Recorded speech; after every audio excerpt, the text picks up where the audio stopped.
Hi viewers, good afternoon. Welcome to Smart Investor. Markets లో ఇవాళ మనం చూస్తున్నాం అనూహ్యమైన పతనం కనిపిస్తుంది. చైనా నుంచి వస్తున్న నెగిటివ్ సంకేతాల నేపథ్యంలో మార్కెట్స్ లో ఇవాళ అనూహ్యమైన సెల్లింగ్ ప్రెషర్ మనకు కనిపించింది. సెన్సెక్స్ ప్రస్తుతానికి 465 పాయింట్ల నష్టంతో 24,941 పాయింట్ల దగ్గర ప్రస్తుతం ట్రేడ్ అవుతుంది. నిఫ్టీ 148 పాయింట్లు కోల్పోయి 7,592 పాయింట్ల దగ్గర ప్రస్తుతం ట్రేడ్ అవుతుంది. డిసెంబర్ 14 స్థాయిలకు ప్రస్తుతం మనం దిగువచ్చాం. 25,000 పాయింట్ల దిగువకు అండ్ 7,600 పాయింట్ల దిగువన ప్రస్తుతం మార్కెట్స్ ట్రేడ్ అవుతున్నాయి.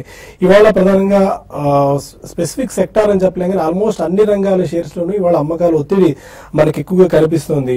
అనేక షేర్స్ 52 వారాల కనిష్ట స్థాయి దగ్గర ప్రస్తుతం ట్రేడ్ అవుతున్నాయి. స్పెసిఫిక్ గా బ్యాంకింగ్ రంగ షేర్స్ లో ఇంకా అనూహ్యమైన సెల్లింగ్ ప్రెషర్ మనకు కనిపిస్తుంది. ఇవాళ ఆటో అండ్ బ్యాంకింగ్ షేర్స్ లో చాలా వీక్నెస్ మనం చూస్తున్నాం. Allahabad bank, bank of India, Canara bank and Punjab national bank, state bank of India, Vijaya bank, ఇలా అన్ని షేర్స్ 52-వీక్ లోలో ప్రస్తుతం మనం చూస్తున్నాం. మెటల్ అండ్ టైర్ కంపెనీస్ లో ఇవాళ కూడా ఎక్కువ వీక్నెస్ మనకు కనిపిస్తుంది.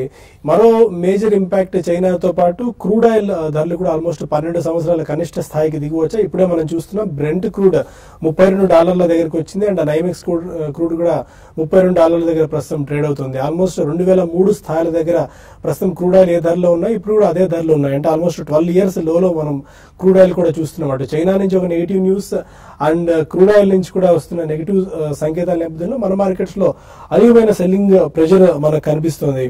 ఇక ఇంతకాలం mid cap and small caps లో మనకి యాక్షన్ చూస్తూ వచ్చాం. ఇండెక్స్ పెద్దగా పెరగకపోయినప్పటికీ ఇవాళ mid cap and small caps లో కూడా అనూహ్యమైన అమ్మకాల ఒత్తిడి మనం చూసాం. నిఫ్టీ మిడ్ క్యాప్ ఆల్మోస్ట్ ఒక 325 పాయింట్ల నష్టంతో ప్రస్తుతం ట్రేడ్ అవుతుంది. స్మాల్ క్యాప్ ఇండెక్స్ కూడా ఒక 180 పాయింట్స్ డౌన్ తో ప్రస్తుతం ట్రేడ్ అవుతుంటే మిడ్ క్యాప్స్ లో Apollo Tyres, Adani power, Crompton Greaves, century, CESC, Dewan housing, Hindustan zinc, JP associates, NCC, Suzlon energy shares బాగా వీక్నెస్ 5 to 7% క్రాక్ అయ్యాయి. ఇక small cap shares Reliance Industries infra ఒకటి, ఇండస్ట్రియల్ ఇన్ఫ్రా అండ్ ఎస్డి ఇవి కూడా 10 to 12% వీక్నెస్ మనం చూస్తున్నాం. వాళ్ళగా చైనా ఇంపాక్ట్ మన మార్కెట్స్ మీద ఇంకా ఎంతకాలం ఉండే అవకాశం ఉంది, బేర్ ఫేజ్ లోకి మనం ఏమైనా ఎంటర్ అయ్యామన్న విషయాలతో పాటు మరిన్ని నిమిషాలు మనతో మాట్లాడేందుకు market analyst and investment adviser Kutumbarao గారు టెలిఫోన్ లైన్ లో ఉన్నారు. Good afternoon sir. Hello sir, good afternoon sir. Good afternoon sir, ఈ చైనా ఎఫెక్ట్ మన మార్కెట్స్ మీద ఇంకా ఎంతకాలం ఉండే అవకాశం కనిపిస్తుంది సార్? యువాన్ డివాల్యూ చేస్తున్నారు, మరింత కూడా డివాల్యుయేషన్ అవుతుందేమో అన్న వార్తలు వినిపిస్తున్నాయి. మరోవైపు అంతర్జాతీయ మార్కెట్ లో కూడా క్రూడ్ 12 ఇయర్స్ లోకి దిగి వచ్చింది. క్లియర్ గా మనం ఇయర్ ఎండ్ ప్రోగ్రామ్ ఇచ్చినప్పుడు అండి రికార్డ్ చేసుకుంటే నేను క్లియర్ గా చెప్పాను అనమాట. 2016 లో ప్రాబ్లం అంటూ ఉంటే కనుక చైనా దగ్గర నుంచే ఉండొచ్చు, అదర్వైజ్ మిగతా ఇంటర్నేషనల్ మార్కెట్స్ లో కాస్త స్టెబిలిటీ ఉంది. బట్ చైనీస్ మార్కెట్ లో ఉన్న స్ట్రక్చరల్ ప్రాబ్లమ్స్ ఏవైతే ఉన్నాయో మిగతా గ్లోబల్ మార్కెట్స్ ని ఇంపాక్ట్ చేయొచ్చు అని చెప్పేసి. ఎందుకంటే చైనాని పక్కన పెడితే మన మార్కెట్స్ వరకు చూస్తే కనుక డొమెస్టిక్ ఫ్యాక్టర్స్ మనం చూసాం. ఐఐపి చెన్నై ఫ్లడ్స్ అవనింది, వాటి వల్ల ఐఐపి కాస్త వీక్ గా రావటం చూసాం. 2 సంవత్సరాల కనిష్ట స్థాయి నెంబర్ రావటం చూసాం. కానీ ఆ ఇష్యూ పక్కన పెడితే ఓవరాల్ గా ఇండియన్ బిజినెస్ ఎన్వైరన్మెంట్ అనేది, ఈజ్ ఆఫ్ డూయింగ్ బిజినెస్ అనేది ఇంప్రూవ్ అవుతా ఉంది. కానీ ఇవాళ చైనాలో లాస్ట్ 4 days లో సెకండ్ టైం అనమాట డౌన్వర్డ్ సర్క్యూట్ అనమాట. 7% అక్కడ ఇండెక్స్ క్రాష్ అవ్వటం, ఎందుకంటే అక్కడ ఉన్న స్ట్రక్చరల్ ప్రాబ్లమ్స్ వాళ్ళ ఎకానమీ ప్రాబ్లమ్స్ వల్ల అనమాట. దాంతో ఆటోమేటిక్ గా కరెన్సీ ప్రెషర్ ఉంది, యువాన్ పై ఇంపాక్ట్ ఉంది, యువాన్ డివాల్యుయేషన్ ఉంది. దాంతో కరస్పాండింగ్ గా డాలర్ కి అగేన్స్ట్ చాలా ఎమర్జింగ్ మార్కెట్ కరెన్సీస్ కూడా వీకెన్ అవటం చూసాం. కానీ సర్ప్రైజింగ్లీ ఈసారి మీరు అబ్జర్వ్ చేస్తే ఇండియన్ రూపీ అనుకున్నంత వీక్నెస్ ఏం డిస్ప్లే చేయలేదు అనమాట, యువాన్ ఇంత ప్రాబ్లం ఇస్తున్నా కూడా. కాబట్టి ప్యానిక్ అవ్వాల్సిన అవసరం అయితే ఏమీ లేదని చెప్పేసి అని ఇన్వెస్టర్స్ కి చెప్తాను. అండ్ మోరోవర్ ఇప్పుడు థర్డ్ క్వార్టర్ రిజల్ట్స్ రాబోతున్నాయి నెక్స్ట్ ఫ్యూ వీక్స్ లోనమాట. ఖచ్చితంగా మంచి కంపెనీస్ ఏవైతే డీసెంట్ రిజల్ట్స్ చూపిస్తాయో వాటికి మంచి బయింగ్ ఆపర్చునిటీ వస్తుంది అనమాట. ఈ క్రాష్ ని ఒక బయింగ్ ఆపర్చునిటీ కింద వాడుకోమంటాను, ప్రీ బడ్జెట్ బయింగ్ కోసం అని చెప్పేసి అని అంటాను. అంటే స్పెసిఫిక్ గా ఎంతకాలం పాటు ఇంకా ఇన్వెస్టర్స్ ఒకవేళ ఇన్వెస్ట్ చేద్దాం అనుకుంటే ఎంతకాలం పాటు వెయిట్ చూడాల్సిన అవసరం ఉంటుంది? Q3 రిజల్ట్స్ ఒకసారి పూర్తిగా కిక్కిన్ అయిన తర్వాత, సెటిల్ డౌన్ అయిన తర్వాత వెళ్ళొచ్చు అంటారా? అంటే ఒక్కటండి, బాటమ్ అనేది ఎవరు ప్రిడిక్ట్ చేయలేరు, ఆర్ టాప్ అనేది ఎవరు ప్రిడిక్ట్ చేయలేదండి. ఎందుకంటే నేను ఎక్స్ట్రీమ్ బాటమ్ లో కొనగలిగాను లేకపోతే ఎక్స్ట్రీమ్ టాప్ లో అమ్మగలిగాను అని ఎవరన్నా ట్రేడర్ గానీ ఇన్వెస్టర్ గానీ అన్నారంటే కనుక ఈ అబద్ధాలని చెప్పేసి మనం అనుకోవాలి. ఎందుకంటే ప్యూర్లీ లక్ ఫ్యాక్టరీ ప్లే చేస్తుంది. ఆ విధంగా చేయగలిగుంటే కనుక క్లియర్లీ మల్టిపుల్ ప్రైస్ పాయింట్స్ ఉండాలన్నమాట. సపోజ్ ఒక పర్టికులర్ షేర్ నేను 100 రూపాయలకి వాళ్ళ కొందాం అనుకున్నాను, 100 రూపాయలు ఉంటే అండి, అందులో ఒక 1000 షేర్లు కొందాం అనుకుంటే ముందు ఒక 300 ఈ రేట్ లో కొని, రేపు సపోజ్ ఇంకా కరెక్ట్ అయింది అనుకోండి, 75-80కి వచ్చింది అనుకోండి, అనదర్ 300 అప్పుడు కొంటాం. అట్లా డిఫరెంట్ ప్రైస్ పాయింట్స్ లో కొంటే గనక అట్రాక్టివ్ పర్చేస్ ప్రైస్ ఉంటుంది అండ్ మార్కెట్స్ రీబౌండ్ అయినప్పుడు అనమాట ఈజీగా సెల్లింగ్ ఆపర్చునిటీస్ కూడా వస్తాయి. కాబట్టి అనమాట వన్ పర్టికులర్ ట్రాన్సీగా కొనమని చెప్పేసి అయితే సజెస్ట్ చేయను. ఎందుకంటే ప్యానిక్ మనకు తెలుసు అనమాట, ఒక్కోసారి తెలియకుండానే అనమాట అనూహ్యంగా ఇక్కడి నుంచి కూడా అనదర్ 200-300 పాయింట్స్ నిఫ్టీ పడినా కూడా మనం సర్ప్రైజ్ కాకూడదు. ఎందుకంటే మేబీ 7600 కింద కంటిన్యూస్ గా నిఫ్టీ ఓవర్ అయ్యి ఆ తర్వాత 7500 కూడా సస్టైన్ కాకపోతే గనక ఒకసారి ఆల్ ది వే 72-50 కూడా టెస్ట్ చేసే పాసిబిలిటీ ఉంటుంది. కానీ ఆ లెవెల్ కి అన్ని షేర్స్ వస్తాయని అనుకోకూడదు. గుడ్ షేర్స్ అనమాట at certain point bottom out అయిపోతాయి. కాబట్టి అనమాట సెలెక్టివ్ స్టాక్స్ కొనమని చెప్తాను. ఎనీ స్పెసిఫిక్ సెక్టార్స్ ఏమైనా రికమెండ్ చేస్తారా? అంటే లాంగ్ టర్మ్ వ్యూ తోటి ఒక బయింగ్ ఆపర్చునిటీ ఆటోమొబైల్ స్టాక్స్ లో వస్తుందండి, స్ట్రాంగ్ బయింగ్ ఆపర్చునిటీ వస్తుందని అంటున్నాయి. ఎందుకంటే మనం సుప్రీంకోర్టు ఆర్డర్స్ ప్రకారం కూడా చూస్తూ ఉంటే డీజిల్ వెహికల్స్ పైన కానీ ఓవరాల్ ఎన్వైరన్మెంటల్ పొల్యూషన్ పైన వస్తున్న రిస్ట్రిక్షన్స్ తోటి ఇదివరకు యుఎస్ లోను అదర్ కంట్రీస్ లో అయినట్టు అనమాట స్క్రాప్ చేయాలి వెహికల్స్, 2000 కంటే బిఫోర్ ఉన్న వెహికల్స్ అన్ని స్క్రాప్ చేయాలి అని చెప్పి అట్లా రూల్ ఏదన్నా పెడితే ఒక స్ట్రాంగ్ అనమాట బోయెన్సీ ఆటోమొబైల్ సెక్టర్ కి రావచ్చు. Next it is not immediate opportunity అనమాట, నెక్స్ట్ 6 months తర్వాత కానీ ఆర్ 1 year తర్వాత కానీ ఈ బాటమ్ ఏదైతే వస్తుందో ఈ బాటమ్ లో సెలెక్టివ్ స్టాక్స్ అనమాట అక్యుములేట్ చేసుకోవచ్చు అని చెప్పేసి అని అంటాను. అదర్ దాన్ దట్ పెట్రోకెమికల్ రా మెటీరియల్స్ ఏవైతే ఉన్నాయో ప్లాస్టిక్స్ కానీ ఇలాంటివన్నీ కూడా కంపెనీస్ పై చేయమని చెప్పేసి చెప్తాను. ఫైనల్ క్వశ్చన్ కుటుంబరావు గారు, మీరు దివాళీకి అండ్ న్యూ ఇయర్ కు అనేక స్టాక్స్ రికమెండ్ చేశారు 2016 సంబంధించి. అవి కాకుండా ఇప్పుడు వచ్చిన ఈ మార్కెట్ క్రాష్ లో ఏమైనా రికమెండ్ చేస్తారా for long term? Long term అంటే కనుక ఖచ్చితంగా బ్యాంక్స్ ఒక రౌండ్ ఆఫ్ సెల్లింగ్ వస్తున్నాయండి. కాబట్టి గుడ్ బ్యాంక్స్ అనమాట బాటమ్ ఫిషింగ్ ఇవ్వమంటాను. ఎందుకంటే బ్యాంకింగ్ సెక్టర్ రివైవ్ కాకుండా మార్కెట్స్ రివైవ్ కావు. అండ్ మనం చూస్తున్నాం బ్యాంకింగ్ సెక్టర్ లో అనమాట కొన్ని బ్యాంక్స్ లో బాటమ్ అంటూ ఫామ్ అయిన తర్వాత ఫ్రెష్ సెల్లింగ్ రావట్లేదు. కాబట్టి సెలెక్ట్ బ్యాంక్స్ మాత్రం అక్యుములేట్ చేయమంటాను. వేర్ రీస్ట్రక్చరింగ్ అయిపోయి అట్లాంటి ఎన్పిఎస్ రీస్ట్రక్చర్ చేసుకుని తగ్గించుకోగలుగుతున్న బ్యాంక్స్ అనమాట, విజిబుల్ ఎవిడెన్స్ ఏదైతే ఉందో ఎన్పిఎస్ ని స్ట్రక్చర్ చేసుకోగలుగుతున్నాయి ఆ బ్యాంక్స్ ని కూడా పికప్ చేయమని చెప్పేసి చెప్తాను ఈ fall. Fine, thank you very much Kutumbarao గారు. అది కుటుంబరావు గారు చెప్తుంది, మార్కెట్స్ ఇంకా పానిక్నెస్ వచ్చే అవకాశం ఉంది. ఎందుకంటే అంతర్జాతీయంగా అనేక ఫ్యాక్టర్స్ మార్కెట్స్ లో ప్రివేల్ అవుతున్నాయి. ఒకటి క్రూడ్, ఒకటి చైనా కూడా ఏ మేరకు ఇంపాక్ట్ అవుతుందో తెలియదు. ఒక దశలో నిఫ్టీ 7.2 or 7.3 వరకు వెళ్ళినా కూడా ఆశ్చర్యపోవాల్సిన అవసరం లేదు, బట్ పానిక్ అవ్వాల్సిన అవసరం లేదు. ఫండమెంటల్ గా మంచి స్ట్రాంగ్ గా ఉన్న కంపెనీస్ ఇప్పుడు పిక్ చేసుకునేది రైట్ టైం అని చెప్పి కుటుంబరావు గారు చెప్తున్నారు. బాగా సార్, ఇప్పుడే మనం చూస్తున్నాం క్రూడ్ కూడా 12 years కనిష్ట స్థాయి దగ్గర ట్రేడ్ అవుతుంది. చైనా వీక్నెస్ ప్రివేల్ అవుతూనే ఉన్నాయి. Any macro overview? బేసికలీ ఇది ఇంకా కొద్ది కాలం కంటిన్యూ అయ్యే అవకాశం ఎక్కువ ఉందండి. ఎందుకంటే మనకి ఓవరాల్ గా ఆల్ ఓవర్ ద వరల్డ్ మనకి డిమాండ్ పరంగా చాలా క్షీణించింది. నెంబర్ 1. నెంబర్ 2, అమెరికాలో ఈ ఇయర్ ఎస్పెషల్లీ వింటర్ అనేది ఎక్కువ చలి లేదు, అసలు మంచు కూడా ఎక్కువ లేదు, ఎస్పెషల్లీ ఈస్ట్ కోస్ట్ ఇటువంటి ప్లేసెస్ లో మూలాన అక్కడ హీటింగ్ ఆయిల్ కన్జంప్షన్ అనేది బాగా తగ్గింది. సో ఇన్వెంటరీస్ బాగా పెరిగిపోయినాయండి. They are large tankers which are waiting in the waters, అంటే అవి కూడా ఖాళీ చేయలేని పరిస్థితుల్లో ఉన్నాయి. సో ఈ కారణం వలన ఐ థింక్ క్రూడ్ లో ఇంకా కాస్త వీక్నెస్ మనం చూసే అవకాశం ఎక్కువ ఉంది. అండ్ ఎక్కడ కూడా ఈ ఓపీఈసీ వాళ్ళు కానివ్వండి, నాన్ ఓపీఈసీ మెంబర్స్ కానీ ఎవరు కూడా అసలు ప్రొడక్షన్ అనేది తగ్గించలేదు, స్టాప్ కూడా చేయలేరు. ఎందుకంటే their economies depend on it. So అందుకని మనకి సప్లై గ్లట్ అనేది ఇంకా కొనసాగే అవకాశం ఉంది. కాబట్టి definitely crude petroleum will have a weaker market going forward. Secondly దాని ఫాలో ఆన్ ఎఫెక్ట్ అన్ని మెటల్స్ మీద వీటన్నిటి మీదగా ఉంటాయండి. అండ్ చైనీస్ యువాన్ మనకి ఏదైతే డిప్రిషియేట్ చేస్తున్నారో వాళ్ళు, దాని ఫాలోఅవుట్ అనేది మనకి ఎస్పెషల్లీ ఇంపోర్ట్స్ ఈ మధ్య కాలంలో చూసుకుంటే మెటల్స్ కానివ్వండి, స్టీల్ ఇంపోర్ట్స్ కానివ్వండి, టైర్ ఇంపోర్ట్స్ కానివ్వండి, కొన్ని ఇంపోర్ట్స్ ఏదైతే చైనీస్ మ్యానుఫ్యాక్చరింగ్ చాలా స్ట్రాంగ్ ఉందో అటువంటి ఇండియాలో వస్తున్నాయి. సో యాంటీ డంపింగ్ డ్యూటీస్ స్వల్పంగా పెంచుతున్నారు, but I think that's not enough అండి. సో డెఫినెట్లీ మనం గోయింగ్ ఫార్వర్డ్ కమోడిటీస్ పతనం అనేది ఇంకొద్దిగా చూస్తాం. మధ్యలో చిన్న ట్రేడింగ్ బంపప్ రావచ్చు, బట్ ఇది ఒక ప్రొలాంగ్ కమోడిటీస్ బేర్ ఫేజ్ అనేది చెప్పొచ్చు. కాబట్టి ఐ థింక్ ఓవరాల్ గా మనకి మార్కెట్ మీద ఈ ప్రభావం ఉంటుందండి. రిస్క్ ఆఫ్ అనేది ఈవెన్ స్టాక్ మార్కెట్స్ లో అక్రాస్ ద వరల్డ్ చూస్తున్నాయి, ఎస్పెషల్లీ లాస్ట్ 2-3 days లో. ఈ కారణం వల్లనే డెఫినెట్లీ కాషియస్ గా ఉండాలి. Do not venture out against and do not catch a falling Dagar అని చెప్తుంటాం మనం ఆల్రెడీ. కాబట్టి జస్ట్ వెయిట్, ఒక వారం రోజులే ఉంటుంది. ఒకవేళ మార్కెట్ చిన్న రీబౌండ్ అయినా కానీ మళ్ళీ స్టెబిలైజ్ అయినప్పుడు మార్కెట్ లో డెఫినెట్లీ కొద్దిగా మంచి స్టాక్స్ 1 or 2 price points లో కొంటే ఓవర్ ద నెక్స్ట్ 1-2 years మంచి లాభాలు చేకూరే అవకాశం ఉంది. ఫైన్ సుందర్ గారు, 7540 52 వీక్ లో దాన్ని బ్రీచ్ చేసే అవకాశం ఏమైనా కనిపిస్తుందా? ఇమ్మీడియట్ గా అయితే కొంచెం రెస్ట్ తీసుకునే అవకాశం కనిపిస్తుంది. అంటే మనం లాస్ట్ 2-3 days గా చూస్తే మార్కెట్ నిఫ్టీ 300 points వరకు పడి కొంచెం టెక్నికల్ గా కొంచెం రీసెంట్ మేజర్ సపోర్ట్ అయిన 7500 లెవెల్ ఒకసారి వచ్చే అవకాశం కనిపిస్తుంది. ఈ లెవెల్ బహుశా వచ్చే వారం కూడా ఒకసారి పరీక్షించే అవకాశం కనిపిస్తుంది. ఒకవేళ కనుక బ్రేక్ అవ్వాలంటే కనుక డెఫినెట్ గా ఫర్దర్ సంకేతాలు ఇస్తుంది. 2-3 రోజులు కన్సాలిడేషన్ తర్వాత మళ్ళీ ఒక బ్రేక్ డౌన్ వస్తే కనుక దాని కింద క్లోజ్ అవుతే కనుక 7500 కింద క్లోజ్ అవుతే మార్కెట్ లో ఒక ఫ్రెష్ కరెక్షన్ అనేది వచ్చే అవకాశం ఉంది. బట్ కానీ కొంచెం నా ఉద్దేశంలో ఇంకా కొంచెం ఫర్దర్ గా తగ్గితే కనుక టెక్నికల్ గా కొంచెం ఓవర్ సోల్డ్ పొజిషన్ వస్తుంది. కాబట్టి ఓవర్ సోల్డ్ ఈ అడ్జస్ట్మెంట్ అనేది తప్పకుండా వస్తుంది. బట్ ఏదైనప్పటికీ మార్కెట్ మనం పట్టడం ప్రధానంగా చూస్తే కనుక లాస్ట్ 3-4 months గా ప్రైమరీ ఒకే కారణం ఏంటంటే ఎఫ్ఐ సెల్లింగ్ అనమాట. వాళ్ళు కొన్నప్పుడు జనరల్ గా మార్కెట్ పెరగడం చూస్తుంది, వాళ్ళు అమ్మినప్పుడు మార్కెట్ జనరల్ గా పట్టడం అనేది జరుగుతుంది.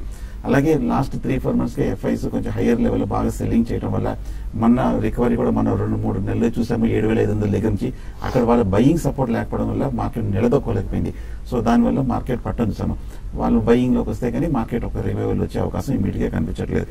అలాగే market next half an hour 7600 కీలకమైన సపోర్ట్ టెస్ట్ చేస్తుంది. యూరోపియన్ మార్కెట్స్ కూడా కొంచెం ఎక్కువగానే వాళ్ళు పడింది 2% దాకా. సో కాబట్టి ఇక్కడ పెద్ద రికవరీ సూచనలు కనిపించలేదు. 7600 కింద క్లోజ్ అవుతే నెక్స్ట్ లెవెల్ 7500. మీరు చెప్పినట్టు 7500 అనేది ఒక major medium term long term support, అంటే వీక్లీ చార్ట్ లోను మంత్లీ చార్ట్ లోను కనిపిస్తుంది. సో ఇక్కడ కొంచెం నిలబడాలి. నిలబడకపోతే మటుకు షార్ట్ టర్మ్ ఇన్వెస్టర్లు ఫర్దర్ కాస్ట్ చేసుకుంటారు. అండ్ బ్యాంక్ నిఫ్టీ ఎలా ఉంది? బ్యాంక్ నిఫ్టీ కూడా ఇవాళ ఆల్మోస్ట్ 305 పాయింట్ల వరకు అంటే 16125 దగ్గర ప్రస్తుతం ట్రేడ్ అవుతుంది. బిలో 16 బ్యాంక్ నిఫ్టీ వచ్చేందుకు ఛాన్సెస్ ఏమైనా కనిపిస్తాయి? ఎందుకంటే 125 points అనేది పెద్ద విషయం కాకపోవచ్చేమో, బట్ స్టిల్ మనం bank Nifty last few months గా చూస్తే కనుక ఎక్కడ ఒక బుల్లిష్ ధోరణి కనిపించలేదు. బాగా స్లో అండ్ స్టడీగా కన్సిస్టెంట్ గా lower tops lower bottoms form అవుతూనే కనిపిస్తుంది. ప్రతి రికవరీలోనూ రీసెంట్ టాప్ టెస్ట్ చేయలేకపోతుంది, ప్రతి డిక్లైన్ లోనూ రీసెంట్ బాటమ్స్ బ్రేక్ అవుతుంది. సో కాకపోతే మార్కెట్ బ్యాంక్ నిఫ్టీ కూడా వీక్ అనేది. కాకపోతే మీరు చెప్పినట్టు కీలకమైన లెవెల్ 16000. ఈ లెవెల్ ఒక మేజర్ లాంగ్ టర్మ్ సపోర్ట్. నిఫ్టీలో ఎక్కడైతే మనం 7500 చూసామో అదేవిధంగా బ్యాంక్ నిఫ్టీలో కూడా ఈ లెవెల్లో కొంచెం కనిపిస్తుంది. ఒకవేళ కనుక ఈ లెవెల్ కనుక బ్రేక్ అయిందంటే మటుకు కొంచెం ఫర్దర్ గా వీలు. But as it is break అయినా అవ్వకపోయినా సరే లాంగ్ పొజిషన్స్ ఫ్యూచర్స్ లో ఈ లెవెల్ అవాయిడ్ చేయడం మంచిది. ఎక్కడ సపోర్ట్ తీసుకుంటుందో చూడాలి, ఏ లెవెల్లో కరెక్ట్ గా తీసుకుంటుందో మనం చెప్పలేము. సపోర్ట్ తీసుకున్నాక కన్సాలిడేషన్ తర్వాత కొంచెం పాజిటివ్ బ్రేక్అవుట్ వచ్చిన తర్వాత అప్పుడే లాంగ్ పొజిషన్ తీసుకోవాలి. అప్పటి వరకు కొంచెం అవాయిడ్ చేయడం మంచిది. ఫైన్. ఇక ఇన్వెస్టర్స్ కాల్స్ అండ్ ఈమెయిల్స్ తీసుకునే ముందు స్మార్ట్ ఇన్వెస్ట్ లో ఒక చిన్న బ్రేక్ తీసుకుందాం.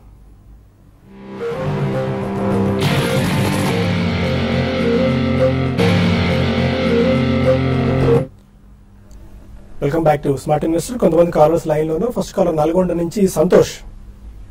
Good afternoon sir. Good afternoon అండి. బాలా సార్, చెప్పండి. డిసిబి బ్యాంక్ గురించి కనుక్కున్నాను ఫోన్ చేశాను. ఓకే. డిసిబి బ్యాంక్ మేము 130 రూపీస్ లో మేము తీసుకున్నాము 1000 shares. ఓకే. అండ్ ఇప్పుడు వచ్చేసరికి 77 రూపీస్ ఉంది. మళ్ళీ ఇప్పుడు ఈ ప్రైస్ బై చేయొచ్చా? మేము కొన్న ప్రైస్ మళ్ళీ రావడానికి ఎన్ని రోజులు పడుతుందని కనుక్కుందామని. ఇంకొకటి నెక్స్ట్ నాట్కో ఫార్మ్ ఒకటి కొందాం అనుకుంటున్నాము. ఓకే. బాలా సార్ చెప్పమానండి. 50% వాళ్ళు కొన్న ప్రైస్ నుంచి. యా, డిసిబి అది యాక్చువల్లీ ఆ లాస్ట్ క్వార్టర్ రిజల్ట్స్ అప్పుడు వాళ్ళు అనౌన్స్ చేసింది అగ్రెసివ్ ఎక్స్పాన్షన్ ప్లాన్. అనౌన్స్ చేసిన తర్వాత బాగా భారీగా అమ్మకాలు జరిపారండి. మెనీ ఇన్స్టిట్యూషన్స్ కూడా సెల్ చేశారు. సో అడిషనల్ గా మాత్రం కొనద్దు. ఈవెన్ నా ఒక ట్రేడింగ్ బౌన్స్ ఏదైనా వస్తే I think you should come out of the stock అండి. మధ్యలో కూడా మంచి ఆపర్చునిటీస్ ఇచ్చింది బిట్వీన్ 85 and 90. సో వాళ్ళు ఒకవేళ ఆ ప్లాన్స్ అంత అగ్రెసివ్ గా వెళ్ళమని చెప్పినా గానీ మేజర్ బయింగ్ అనేది ఎమర్జ్ కావట్లేదు. సో ఇన్ మై ఒపీనియన్ ఏదైనా కొద్దిగా బౌన్స్ బ్యాక్ వస్తే మాత్రం డీసీబీ లోంచి బయటకు వచ్చి probably any housing finance company or a non banking financial services company, NBFC like Capital First కానివ్వండి, LIC housing finance, Canfin Homes, ఇటువంటి చాలా స్ట్రాంగ్ గా ఉన్నాయి. సో అటువంటి వాటిలో వీ కెన్ టేక్ కేర్.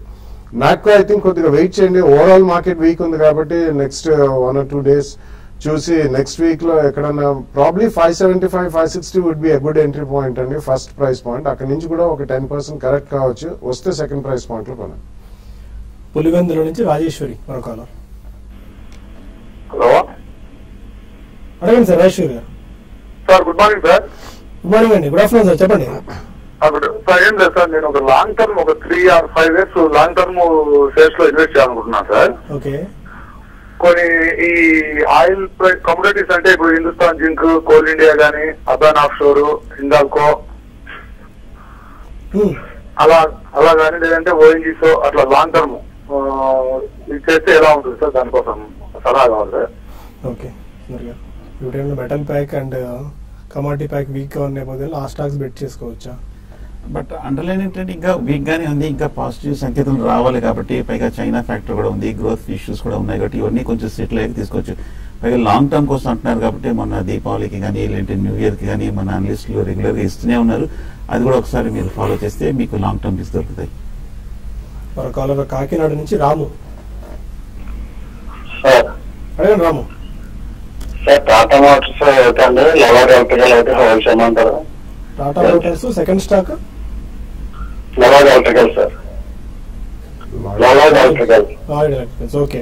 తీసుకుందాం అనుకుంటున్నారా? తీసుకున్నాం సార్. ఓకే. టాటా మోటార్స్ 406 తీసుకున్నాం అండి. లాస్ట్ లో ఉంది. ఏం చేయమంటారు? బై చేయమంటారు? Okay. I think Tata additional మాత్రం కొనద్దండి. Lord Electricals I think you can continue to hold. But China ప్రకంపనల మూలన మనకి one of the major markets Tata Motors కి Jaguar Land Rover the China market అండి.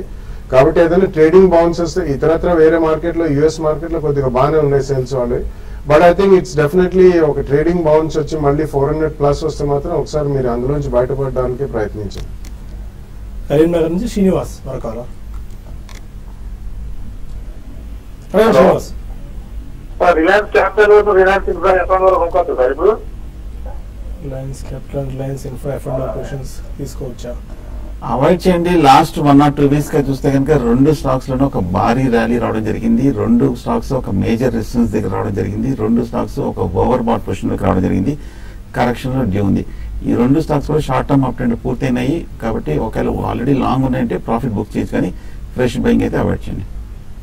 అండ్ సుభాష్ మరొక అడగండి. సుభాష్ విజయనగరం. చెప్పండి, వినిపిస్తుంది సుభాష్ గారు. మీరు లైవ్ లోనే ఉన్నారు, క్వశ్చన్ అడగండి. సార్, మదర్సన్ సుమి ఈ రేట్ లో కొనొచ్చండి ఇప్పుడు 268 ఉంది కదా. మదర్సన్ సుమి ట్రేడింగ్ పర్పస్ అండి, ఇన్వెస్ట్మెంట్ గురించా? అది ఒక హోల్డింగ్ చేస్తానండి 1 year. Motherson Sumi for 1 year time horizon. కొద్దిగా రిజల్ట్స్ వచ్చిన తర్వాత కొనండి. మదర్సన్ సుమి ఆల్మోస్ట్ 400+ నుంచి మనం అబౌట్ 220, 230 దాకా పడడం కొంచెం పుల్ బ్యాక్ వచ్చిందండి. సో మేబీ నెక్స్ట్ 10 days కూడా వెయిట్ చేయొచ్చు. రిజల్ట్ సీజన్ స్టార్ట్ అయిన తర్వాత, లేకపోతే ఆ మదర్సన్ సుమిది ఈ క్వార్టర్ రిజల్ట్స్ వచ్చిన తర్వాత కూడా మీకు ఫస్ట్ ప్రైస్ పాయింట్ లో కొనండి. అక్కడ నుంచి ఏదైనా ఒక 10% కరెక్షన్ ఉంటే డెఫినెట్లీ సెకండ్ ప్రైస్ పాయింట్ లో కొనొచ్చు. వాళ్ళకి ఫోక్స్ వ్యాగన్ తో మేజర్ బిజినెస్ ఉందండి. సో అదొకటి ఎఫెక్ట్ ప్రభావం కూడా చూపిస్తుంది స్టాక్ మీద. So wait for few more days, results వచ్చిన తర్వాత కొనండి. కొన్ని ఈమెయిల్స్ వచ్చాయి, వాటికి సమాధానం తెలుసుకునే ప్రయత్నం చేద్దాం. మురుగన్ అద్దేపల్లి అడుగుతున్నారు, Hindalco, Crompton Greaves call options ఇప్పుడు తీసుకోవచ్చా? హిండాల్కో అవాయిడ్ చేయండి. బేసికల్ గా ఇది బుల్లిష్ స్టాక్ కదండి. మనం లాస్ట్ 1 or 2 వీక్స్ గా చూస్తే కనుక వీక్ గా ఉన్న స్టాక్ వీక్ లో కొంచెం స్వల్పంగా పెరిగింది. కాల్ ఆప్షన్ అవాయిడ్ చేయడం మంచిది. రెండో స్టాక్ కూడా మీరు అవాయిడ్ చేయడం మంచిది, ఎందుకంటే ఓవరాల్ గా కొంచెం మార్కెట్ కొంచెం షార్ట్ టర్మ్ కరెక్షన్ లో ఉంది కాబట్టి 2 అవాయిడ్ చేయండి కాల్ ఆప్షన్ కోసం. రాజ్యలక్ష్మి అడుగుతున్నారు, నీల్ కమల్ లో ప్రాఫిట్ బుక్ చేసుకోవచ్చా? నేను లాంగ్ టర్మ్ ఇన్వెస్టర్ అండి. మీరు ఏ ప్రైజ్ లో తీసుకున్నారని చెప్పి స్పెసిఫిక్ గా మెన్షన్ చేయలేదు. నీల్ కమల్ లో ప్రాఫిట్ బుక్ చేసుకోవచ్చా long term investor? Definitely you said it right అండి. మనకి ప్రైస్ పాయింట్ తెలియదే మనం ప్రాఫిట్ బుక్ చేయొచ్చా చేయకూడదు అనేది చెప్పలేము. ఒకవేళ క్వాంటిటీ ఎక్కువ ఉండి మీరు సబ్స్టాన్షియల్ ప్రాఫిట్స్ లో ఉంటే మాత్రం కొద్దిగా బుక్ చేయండి. But Nilkamal going forward కూడా నెక్స్ట్ 1 or 2 years కూడా ఎక్సలెంట్ పర్ఫార్మెన్స్ ఉండే అవకాశం ఉంది. ఎందుకంటే వాళ్ళది డైరెక్ట్లీ క్రూడ్ పెట్రోలియం తో ముడిపడి ఉన్న రా మెటీరియల్ కంప్లీట్లీ, కాబట్టి మంచి ప్రాఫిటబిలిటీ పెరిగే అవకాశం ఉందండి. నాగరాజ బి అడుగుతున్నారు, ఫోర్స్ మోటార్స్ ఈ ఫాలింగ్ మార్కెట్ లో లాంగ్ టర్మ్ గురించి బెట్ చేసుకోవచ్చా? ఫోర్స్ మోటార్స్ లాంగ్ టర్మ్ లో బాగా పెరిగిన స్టాక్ గత 2 ఏళ్ళుగా చూస్తే కనుక చాలా పెద్ద రన్అప్ రావడం జరిగింది. ఇప్పుడే కొంచెం కరెక్షన్ కూడా మనం చూస్తున్నాం. ఇంకా టెక్నికల్ గా మంత్లీ చార్ట్ లో ఓవర్ బాట్ పొజిషన్ ఉంది, కొంచెం అడ్జస్ట్మెంట్ అవ్వండి. మార్కెట్ కూడా రియాక్షన్ వచ్చింది కాబట్టి కొంచెం చిన్న డిప్ లో తీసుకోవచ్చు. చైతన్య అడుగుతున్నారు. యూనిటెక్ 14 రూపీస్ లో 3000 షేర్స్ బై చేశారు. ప్రస్తుతం 50% డౌన్ లో ఉంది. ఎగ్జిట్ చేయొచ్చా ఆర్ హోల్డ్? ఓవరాల్ గా లాస్ట్ 1 year గా యూనిటెక్ బాగా బేరిష్ గా ఉన్న స్టాక్ ఏనండి. ఇప్పుడే కొంచెం పెరిగింది, బట్ కానీ ఓవరాల్ గా బేరిష్ అనేది ఇప్పుడు ఏం చేయలేము, కొంచెం వెయిట్ చేయండి, ర్యాలీలో ఎగ్జిట్ అవ్వండి. సరౌండ్ అడుగుతున్నారు, రిలాక్స్ ఫుట్వేర్ లాంటి పర్ఫార్మెన్స్ సూపర్ హౌస్ లో ప్రస్తుతం చూడొచ్చు, ఎందుకంటే రూపీ వాల్యూ డిప్రిషియేట్ అవుతుంది కాబట్టి. నో రిలాక్స్ ఫుట్వేర్ కి సూపర్ హౌస్ కి కంపారిజన్ లేదండి. సూపర్ హౌస్ బేసిక్లీ అంతా లెదర్ ఫుట్వేర్ ఎక్కువ చేస్తారు, లెదర్ ఫుట్వేర్ అండ్ ఇతరత్ర లెదర్ సంబంధితమైన ప్రోడక్ట్స్ అవి. Relax is completely into leisure చెప్పలు, ఈ హవాయి చెప్పలు వాళ్ళకి రబ్బర్ తో ముడిపడింది, సో వాళ్ళకి ఇన్పుట్ కాస్ట్ తగ్గే అవకాశం కూడా ఉంది. And relax footwear majority market domestic market అండి, సో రెండింటికి కంపారిజన్ లేదు, బోత్ ఆర్ డూయింగ్ వెల్, కాబట్టి కొనదలుచుకుంటే రెండిట్లో 50-50 కొనుక్కోవచ్చు. కమల్ అడుగుతున్నారు, ఆల్ఫా జియో 540 రూపీస్ లో బై చేశారు, ట్రేడింగ్ కోసం ఎలాంటి స్ట్రాటజీ చూడొచ్చు? Alpha Geo at 540. Alpha Geo ప్రస్తుతం కొంచెం లాస్ట్ 1 or 2 months గా బాగా రన్అప్ వచ్చిన స్టాకే.